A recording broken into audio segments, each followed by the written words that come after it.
28th, 2023 edition. We have one more day left in the quarter, and it is a Thursday. Therefore, we have Luke Guerrero with us. Thanks for being here, Luke. Thanks for having me on this very special Thursday. Very special Thursday, like you said. Like I said, it's the now one more day left in the quarter, so a lot to talk about, a lot to accomplish during this hour, and our goal here is to give you the data and perspective you need to make smart decisions with your money and help you take that next step in your journey. It's always a journey. We're all on a journey to learn more, get better at this, because there's new data coming in, and if you don't utilize that data effectively, then you are going to fall behind. And so we're trying to keep you ahead of the curve, and we're going to get to our market performance of the day. We're going to run down some show topics, but first we're going to pivot to our first caller question right now at 888-99-CHART.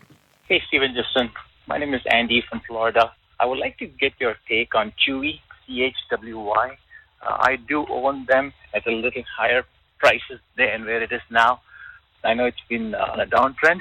I would like your take on to hold it or just take the loss and move on. I really appreciate your show. Thank you so much. All right, looking at Chewy, this is the largest e-commerce retailer in the pet care industry, and it has a lot of sales, about $10 billion in sales last year. It was founded in 2011. It was acquired by PetSmart and then went public again in 2019.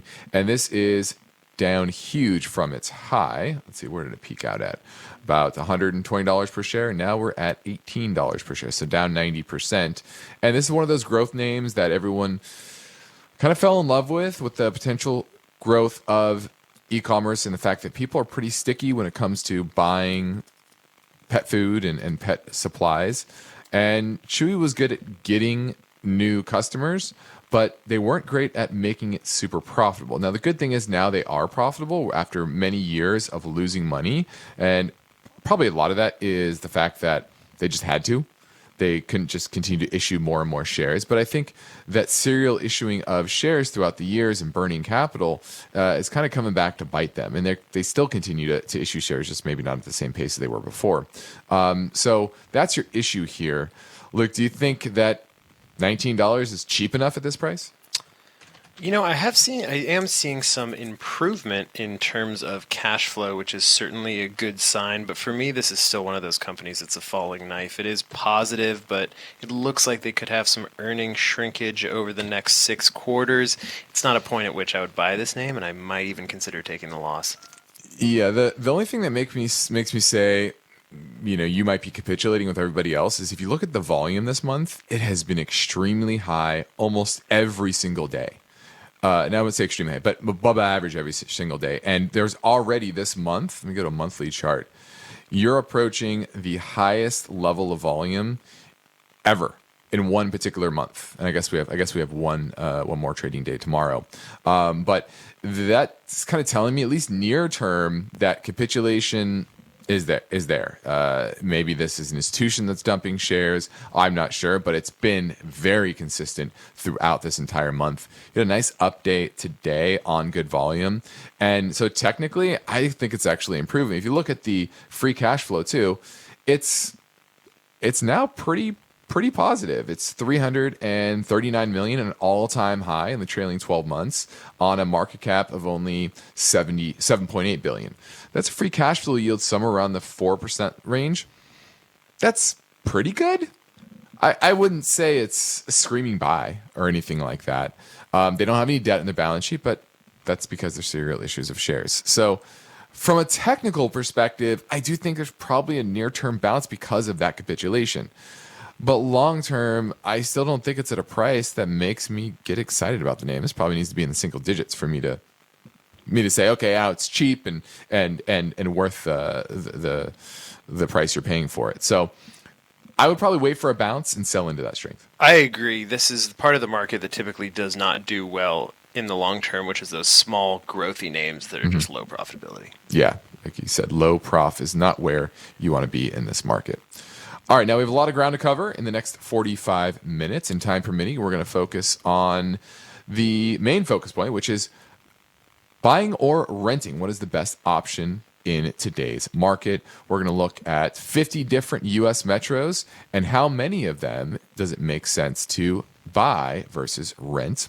We're also going to touch on the consumer and the fact that we all know during the pandemic, people stopped spending because they couldn't spend on a lot of things, especially going out to dinner, traveling, etc. And they also got checks from the government. That helped consumer balance sheets in a big way. And the big question for investors, economists, the Fed, etc., is how much of that dry powder do they have left to support the economy, support spending? So we're going to look at that data. Also, crude is now above $96 per barrel, WTI. And what does that mean for the global economy? So we're going to look at that story. And then lastly, investors are starting to wake up to the fact that rates are going to be higher for longer. So we're going to touch on how the market is reacting to that. And I like all these because they kind of all tie together in a big way, which we'll talk about a little bit later. We also have some voice bank questions that we're going to get to. One is in regards to Capital Federal Finance, CFFN, and AdvanSix, ASIX. We also have an iTunes review question to get to on top of all of that. So let's talk about the market today. Yesterday, we were down pretty decently earlier in the day, and we had a bit of a reversal. And we had a nice follow through to the upside today. Large caps up about 2/3 of 1%. Small caps did the best after also doing the best yesterday. They were up about 1%. Are we getting a follow through, Luke, that says maybe we're at least at a near term bottom for the markets? Potentially. I think the issue that you have is essentially this was some rally after a couple of days of a pretty large drawdown, right? And most of that can be attributed to the oversold conditions, rate stabilization. And I would say in the near term, the problem is that October is more or less a catalyst vacuum. There's nothing really that's going to happen through mid-October that could break markets towards the upside. So what I would expect to happen is have some sort of bouncing up and down, sideways action through at least mid-October. I don't see anything on the horizon that could break what we've been seeing in this trend. Well, and especially if we have that government shutdown, we talked about this earlier in office, that's going to shut down a lot of economic reports that will come out that might move the market as well. So the market might be flying blind for a little while until those reports pick back up. It seems like we're going to not get much after the jobs data next Friday.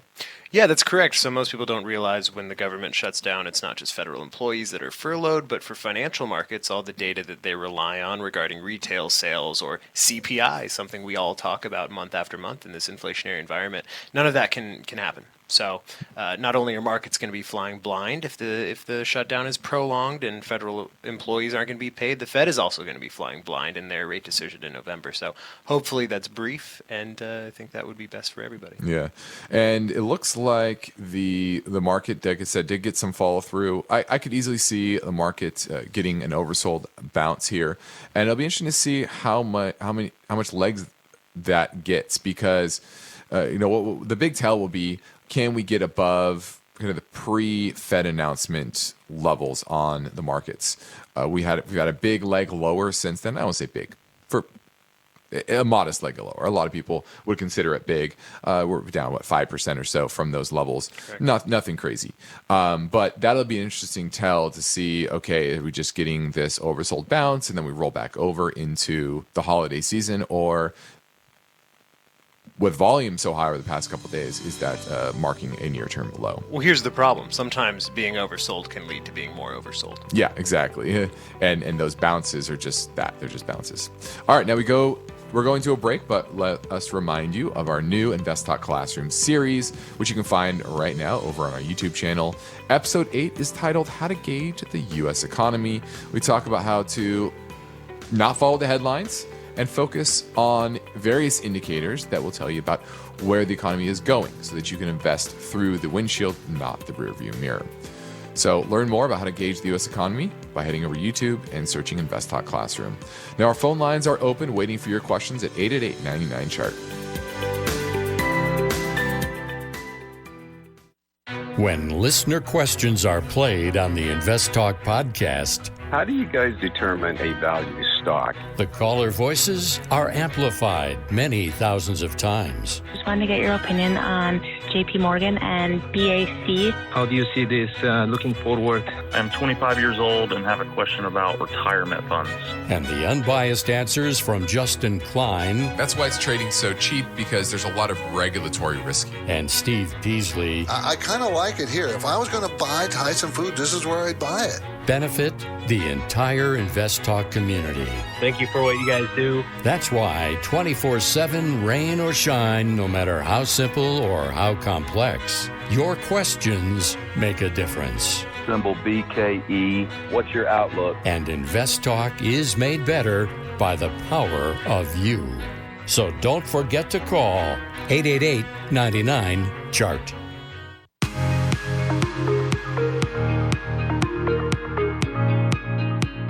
Everybody wants a secure financial future, but getting there takes strategy, discipline, and the right information. That means you'll have finance and investment questions. Justin Klein is ready to provide his unbiased answers. So don't forget to call InvestTalk, 888-99-CHART. Let's go talk to Kenny. He is out in New York. He wants to talk about Cboe, global markets. Do you own it or looking to buy it? Looking to buy it. I follow another stock that's uplisting off the pink sheets. Justin, you'd probably hate it, but it's called ABX Technologies. And everyone was expecting them to uplist to NYSE, NASDAQ, and lo and behold, they announced they're going to upload to Cboe, who's starting this new global listing program. So that's kind of how it came on my radar. Okay. And why would I hate ABX? Pink sheet stock, no revenue, reverse split to get listed, etc. I see. Okay. So are you getting? Are you looking to get an understanding of Cboe or ABX? Cboe. So that's how it came onto my radar. I see. Got it. Okay. Yeah. I mean, Cboe, it is a provider of market infrastructure, tradable products, and its business is very sound, especially in the world where forex trading, a lot of forex trading is happening, and volatility within the forex markets, especially in the geopolitical situation. And their business is very sound and consistently growing year after year, pretty much. Earnings this year is supposed to be $7.31, up 5% from last year, 1.4% dividend yield. Trading at about a 20 times forward-looking earnings at $156 per share. But, I like the technicals. You have a relative strength at 90. That's very good. Luke, do you think it's a little stretch, though, valuation-wise? It might be a little stretch valuation-wise, and you could want to wait a little bit for it to come down. But I think, generally speaking, the theme here is good, which is, especially in times where there's some economic uncertainty, the firms that provide the infrastructure for trading within the financial sector are a good investment. Your Cboes, your CMEs, those types of businesses. So I think you're on the right track there. And very minimal debt, strong balance sheet here. Great margins. Yeah, great margins. Their free cash flow yield is only about 3%, which is, not amazing, but their business is solid and consistent. So I like their profitability, return equity, right about 19%. And historically, it's been higher than that. So I would say I give this a thumbs up, even though it is a bit overbought in the near term. I appreciate it. Thank you. Thanks for. All right. We're going to go to Rutash in San Jose. Wants to talk about Bank of America. Hey, Justin and Luke. Thank you for taking my question. I appreciate all you guys' help. I just had a question about Bank of America. I know you guys don't like the regionals because of the macro, but a bank like a Bank of America just trading below its book value, what are your guys' opinion on? Is it a good entry point? I'm a no on almost all the banks at this point. Too many of them have long duration assets that they bought pre-pandemic at low rates, and yes, the BTFD is helping them deal with some of those long duration assets like the treasuries that they own, but it's increasing their cost of capital, of deposits, and they have to pay more for deposits as well. So their profitability in many respects are getting squeezed. Yeah, I agree. All right, we're heading to a break, so give us a call at 888-99-CHART.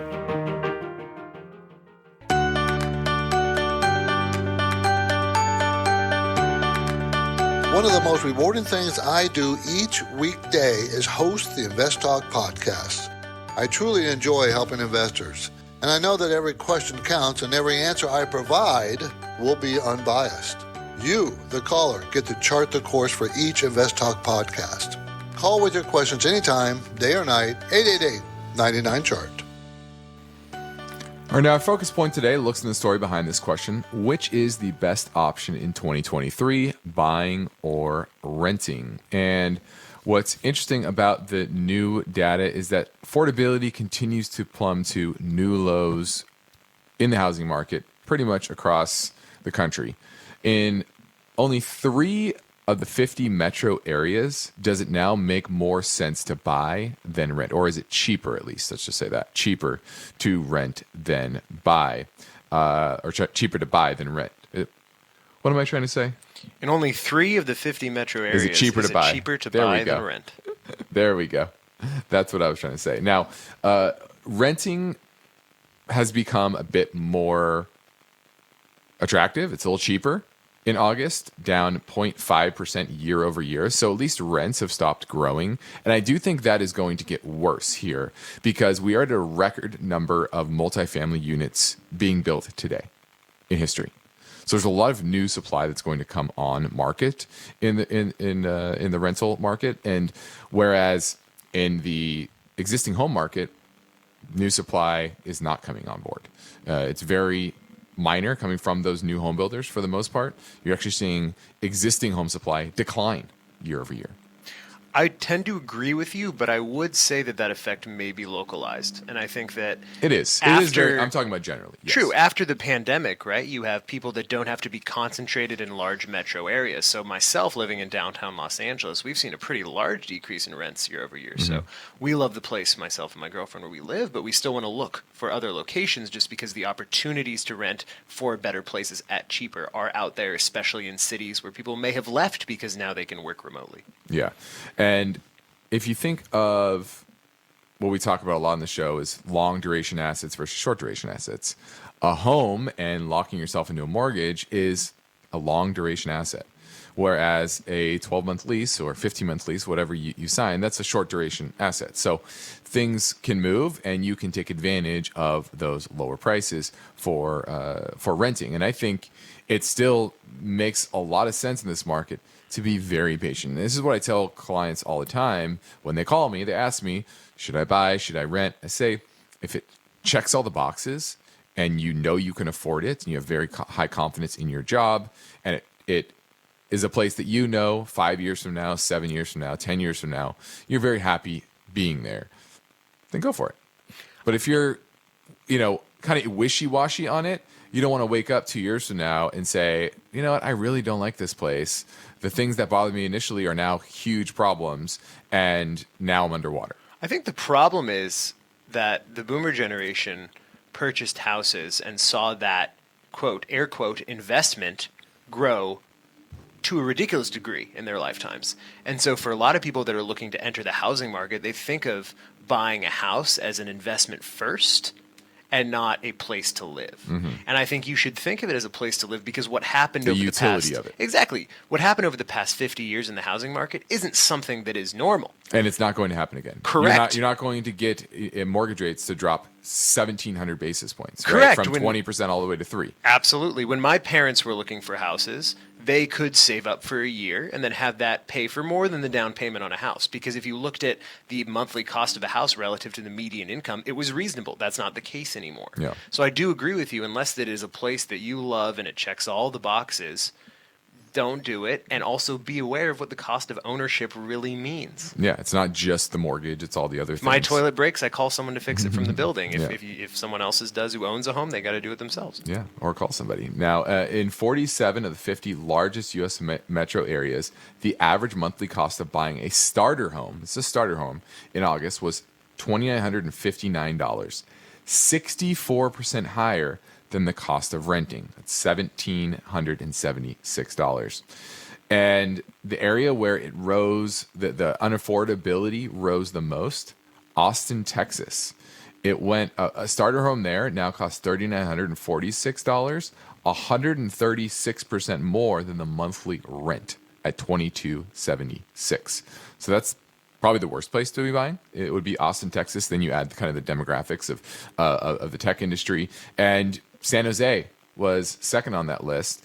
In August of this year, renting a home, starter home in San Jose, buying a home was $3,214. And it would have saved you, sorry, that was renting. The cost to buy a starter home is $1,964 more than that number. So it's extremely expensive in this. So those are probably the two worst markets in the country for buying a home. And there are only three that are better to buy than rent. And that is Memphis, Tennessee, Pittsburgh, Pennsylvania, and Birmingham, Alabama. Now, I know you like Pittsburgh. I think I would like Pittsburgh. I've never been there. I see. But I looked at photos on Google before this, and they were beautiful.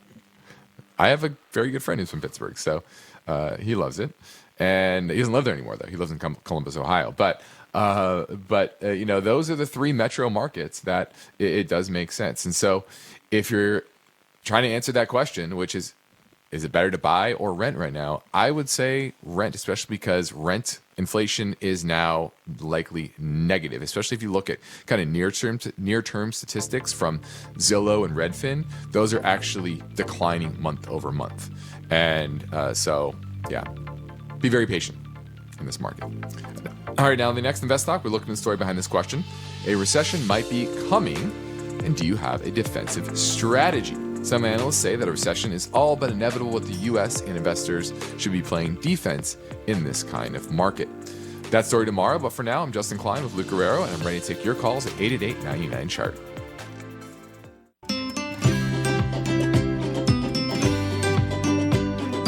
Each day, InvestTalk listeners submit their finance and investment questions via phone or email.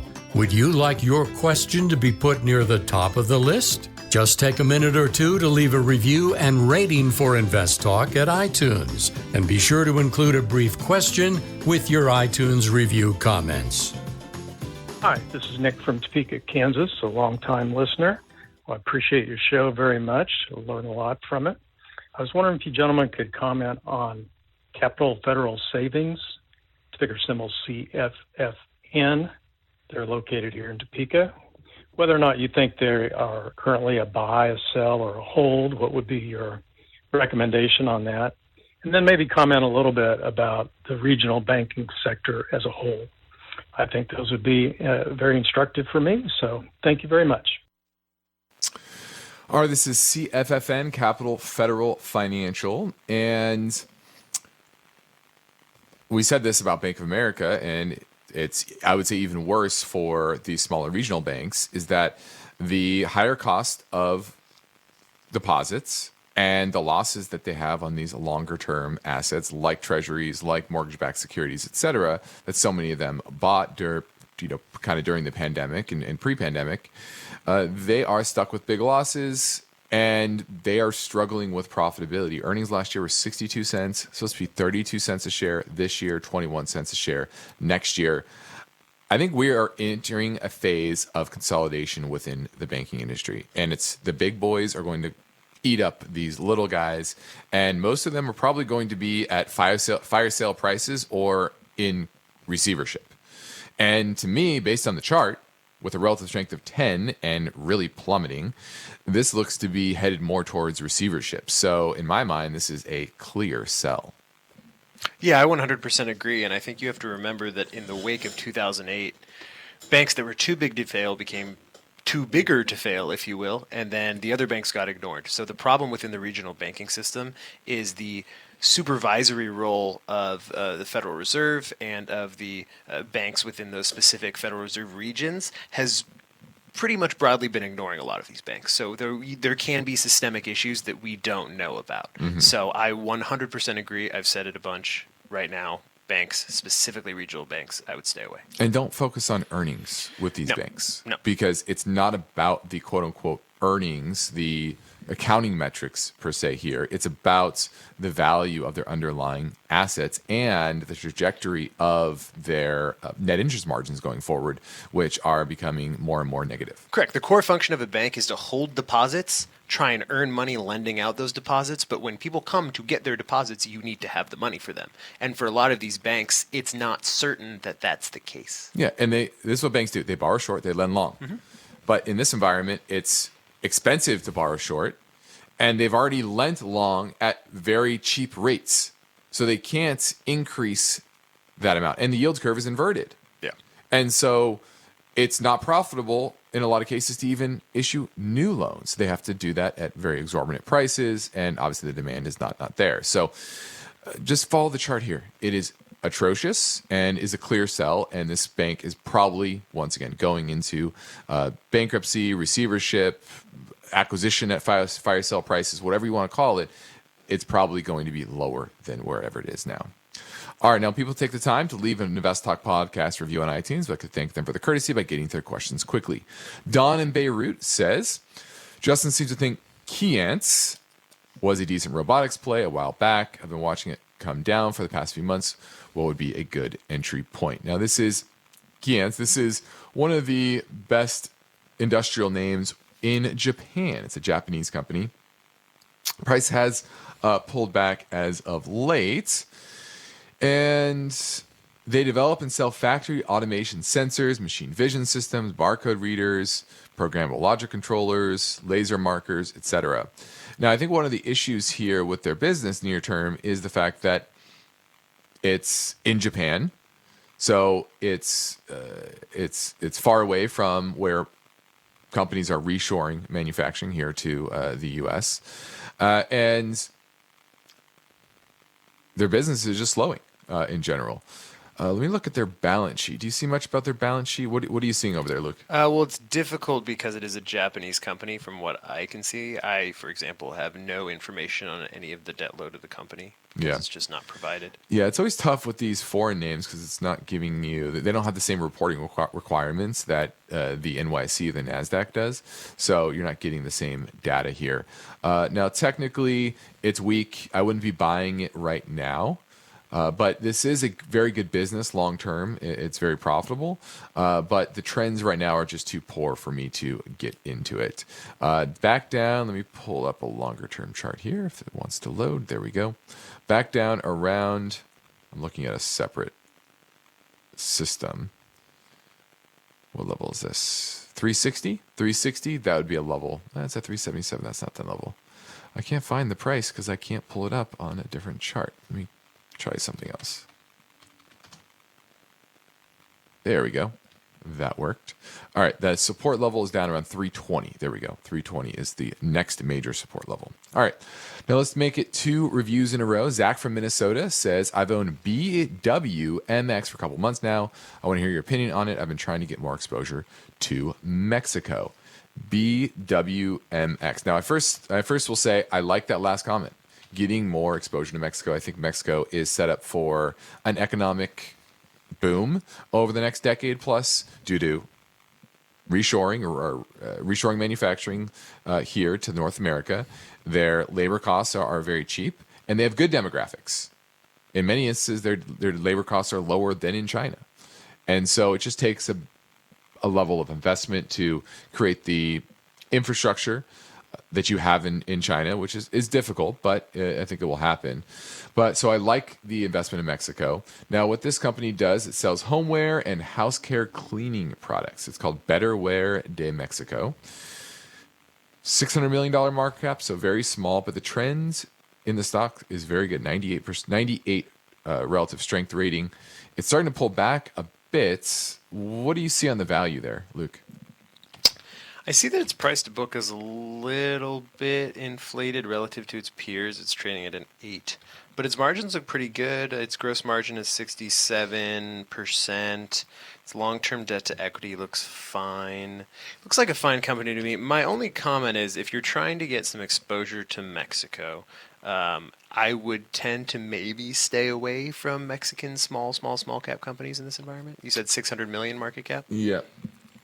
Yeah, and I'd say my biggest issue would be that I want companies that are more directly tied into the CapEx boom that's likely to happen over the next decade in Mexico that will benefit better. I mean, sure, the consumer will improve in Mexico due to just simply more jobs, more economic activity. So they'll go buy their products. They have 6 categories: kitchen and food preservation, home solutions, bedroom, bathroom, laundry and cleaning, and tech and mobility. So there's just, it's going to do well, but I think there's better options. So it's a good company. I'm fine with it. It's pulling back a bit, but I would look elsewhere within Mexico. All right. Thanks for the call. Now let's touch a bit on the American consumer. And we know that the consumer had a lot of checks sent to them during the pandemic to keep things afloat. People stopped spending because they couldn't in many cases. But the question now for most investors is, how much money do they have left? And Luke, there's a lot of reports out there. Is there any report that you would trust the most that would tell you really what the consumer balance sheet looks like right now? I think out of all of them, I would probably trust what's coming directly from the Federal Reserve. So theirs is based on changes in household assets and liabilities from banks and other sources. They're going to have a better lens writ large into the American consumer. One problem, however, is it's difficult in any of these reports to go from the aggregate level of what these savings are and then allocate across income groups where those savings are. Well, Bank of America tried to do that, and they said the median household saving and checking balance were up more than 40% relative to 2019 for low, medium, and high income households. So they try to do that. Obviously, it's Bank of America. They don't see what the other side of their balance sheet looks like. Correct. For the most part, right? Because most of those consumers are borrowing from other companies besides just Bank of America. But at least they see the deposits. But are they also seeing the money that flows to money market accounts, high yield savings accounts at other banks so that they can get better yields than they're getting at Bank of America? So they're not capturing that side either. So it is definitely hard to say, but I think it's pretty obvious that there's still some dry powder left based on almost any measure. Now that might be one quarter, but it might also be a couple of years. And the main point I got from this report is that they're not really digging into it in a big way because unemployment rate's very low. So are you really, they're not spending in a huge way. The savings rate is relatively low. I don't know. What picture are you getting about the consumer from all these reports? No, I agree. I think the important point is that it's still up from pre-pandemic levels of 2019. I think a lot of that is as a result of the labor market, right? If you take a look at over the past 3 years where those wage gains are, it's the antithesis of where it had been since the financial crisis, where rather than most of the wage gains being at the top, you actually saw the bottom 40% of the country getting most of those which wage we know gains. is inflationary. Which we know is inflationary. But at the same time, that is also allowing them not to dip into those savings. So I think what's really happening is you have this competing narrative of, okay, there is potential financial stress on the horizon and people not wanting to dip into those savings on the event that there is a recession, it is more moderate and not as mild as some expect it to be. So I think the general picture I'm getting from here is not necessarily that this is going to bolster consumer spending in the next couple quarters, but rather that consumers may have a little bit more runway should things go south. And this goes to what I wanted to speak about is the fact that people do have a lot of money in money market accounts. I think there's a record amount in money market accounts right now. People are chasing after those high yields. Are higher rates now inflationary? And I say that because if you think about what the goal of higher rates is to choke off demand. Focuses on the demand side of the equation. Doesn't focus on supply. Doesn't even really look at supply only into as much as it feeds into inflation. But in this environment where people are locked into 3% mortgages, they have a good amount of cash on the sideline, and every quarter point increase in the Fed's funds rate means they're just earning more on that cash. And yes, it hurts in for the marginal home buyer, but we've been stuck at kind of the same low level of home purchases for over a year now. Hasn't been plumbing to new lows, even though rates continue to go up. And on the other side, you have the cost of capital for corporations going up. So back in 2012, 2013, when rates are zero, what did shale companies do? They drilled. Drill, baby, drill. This cost of capital was low. So the corollary to that is now the cost of capital is high. Are they going to invest in new supply? And now you've seen for 3 months in a row, shale oil production is down. Is that because the cost of capital is too high? So to me, what is interesting here is that I actually see higher rates as choking off more supply than it's actually choking off new demand. I think you can make an argument that rates are inflationary near term, but the end result of choking off the supply and business investment being choked off, we've said choked a lot in the past 3 minutes, business investment being hurt by higher rates is reduction of labor force. And eventually, but that's what I'm saying is near term, yes, rates can be inflationary, but in the medium term, when businesses are reducing and the fact that rates are inflationary right now is because of the strong labor market, in the midterm, it's doing its job and it's, once again, choking off the economy. Well, maybe the answer is that the variable lag of inflation is even longer, or of monetary policy is even longer than it usually is because of that. Because those moves in interest rates near term, and the market always adjusts, right? Market kind of front runs those moves. That impact is not really doing anything to demand in the near term. So I argue now we're in an environment because of the debt being at the sovereign level and in corporations that it's actually inflationary. All right, let's go to Carl in Oceanside who wants to talk about TLT. Yes, I'm wondering how does the 20-year bond work? I was thinking eventually the rate will go down again. Now the TLT is very low. It is about 98 or 89. If I would buy it and it goes lower and I hang on, eventually it will go up again. And in the meantime, they pay 3% dividend. Well, it pays more than that. This is the TLT. This is a 30-year, 20-plus year Treasury bond. It's basically a 30-year Treasury ETF. And it is sinking because it's the most long-duration asset there is, except for zero-coupon bonds. But it is a very long-duration asset. And it is not a name in a rising rate environment that you want to own, and you never want to buy something because it's just going to go up again later, because it certainly could. And what if the 10-year or the 30-year, continues to go a lot higher? Right now, the 30-year is only at 4.7%. 4.7%.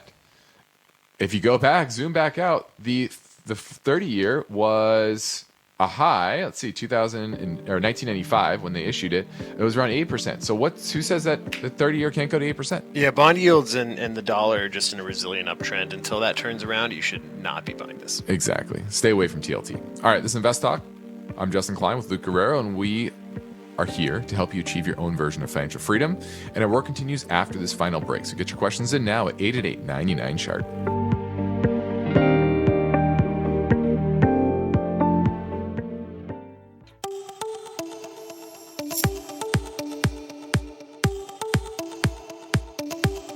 The stock market is volatile. It's constantly changing. So how are you positioned? Is your portfolio properly balanced, or are you taking unnecessary risks? You can get guidance anytime for free if you go to investtalk.com and take the brief Riskalyze quiz. Hey, Justin or Steve, how are y'all doing? This is Andrew from Atlanta. I was trying to contact you guys about ASIX, ASIX, which is AdvanSix Incorporated. It's a common stock. I own it, and it's down. I'm trying to see what's your outlook on this. If you could take a look at the financials and let me know where you see this stock going in the future. I try to hold this stuff as long as I can. So I'm a long-term investor. Appreciate the show. Thanks for all that you do. Have a great day. All right, looking at AdvanSix, ASIX is the symbol. And this is an interesting company because it has a few different businesses. It makes nylon and polymer resin as well as fertilizers, which is kind of an odd mix there. But their nylon and their polymer resins go into things like electronic components, automotive components, carpets, sports apparel, fishing nets, food and industrial packaging, and they also make ammonium sulfate fertilizers and other chemical intermediaries. So it's about $1 billion market cap, 841 million, so just shy of that. Modest debt levels, pretty nicely profitable right now, about a 15% return on equity. 5-year average is around 19%, so that's good. I like those profitability metrics. The technicals, though, leave something to be desired. Only are 24 on the relative strength measure and below all the major moving averages. What do you see, Luke? Do you think this is a good business long term? You know, they have benefited from some pretty great growth over the past 5 years, and that's reflective in the price action. It's not valued crazy relative to its assets. I mean, it's trading pretty much at its book value, 1.08 rather, and it's a profitable company. It does tend to act in line with the market. Its 5-year beta is 0.98. I don't see anything wrong with the business. They, for 5 years, have been on a sustained uptrend until recently. Could be some consolidation. Yeah, see, my issue is that there's a lot of reversion to the mean, it looks like, from the underlying numbers. The free cash flow, trailing 12 months, is now down to 70 million, where it peaked at 184 million at the end of last year. So that's an issue to me. And pre-pandemic, their free cash flow was in decline even before. It was actually negative pre-pandemic. So their business was struggling. I like the fertilizer business, but that doesn't seem to be the majority of their revenue. So I don't like the technicals, and I don't like the new trend in that underlying cash flow generation in their business. So I think near term it could get a bounce, but I'm passing on this. Thanks for the call. All right, now let's lastly touch a bit on crude oil. And oil, whether you look at the WTI number, which is around $93, $94 per barrel, Brent crude is around $97 per barrel. Either one, they're approaching $100 per barrel once again. And this is on the back of an EIA number that showed U.S. commercial crude oil inventories fell 2.2 million barrels from the previous week, further tightening an already tight supply situation. And this is after the world's largest producers announced supply cuts middle of this year in June. Right, so that was Saudi Arabia and Russia. So the question here, Luke, is how is the Fed going to deal with this? They like to focus a lot on the core numbers, which strip out food and energy. But how much can they ignore the continuing rise in prices, up 30% since June? Well, I don't know if the issue is whether or not they will ignore energy and the prices and cost of energy and inflation related to energy. I think the broader problem is how can the Fed seek to control inflation when the exogenous variables are so overwhelming? And when you say exogenous variables, you're talking the cost of energy, right? Yeah. So what effect can they even have, regardless of if they're even looking at it? If they're making a decision, okay, energy, the price of energy has gone up so much, inflation is still high, we have to raise rates. That's the secondary consideration. The primary consideration should be, can raising rates even do anything? Yeah, I agree. And well, as I said before, is raising rates actually inflationary because it's choking off investment in new supply? And my last question is, when, I don't think it's if, I think it's when will Russia weaponize their crude supply and say, we're going to cut 2 million barrels a day, 4 million barrels from the market? And that would increase prices dramatically in the near term. I would say roughly one day before we stop sanctioning Venezuela. Something like that. We shall see. But this is a trend that I don't think will stop. I think we're going to head well above $100 per barrel. All right. I'm Justin Klein with Luke Guerrero, and this completes another InvestTalk program. Steve and I thank you for listening, and we encourage you to tell your friends and family about our free podcast downloads, which you can find anytime at iTunes, Spotify, or Google Play, and be sure to rate and review. And it's official. We've now surpassed the 56 million download mark, thanks to you since it all began. Independent thinking, shared success. This is InvestTalk. Good night. InvestTalk is a trademark of KPP Financial. Because of the nature of the interactive dialogue inherent in the format of this program, it's important for the listener to understand that not all comments made will apply to them. Specifically, nothing said shall be taken to be investment advice, or shall statements on this program be considered an offer to buy or sell security. Because such advice is rendered solely on an individual basis and at times will require that the investor review a prospectus before investing. InvestTalk is a copyrighted program of Klein, Pavlis, and Peasley Financial, a registered investment advisor firm which retains all rights.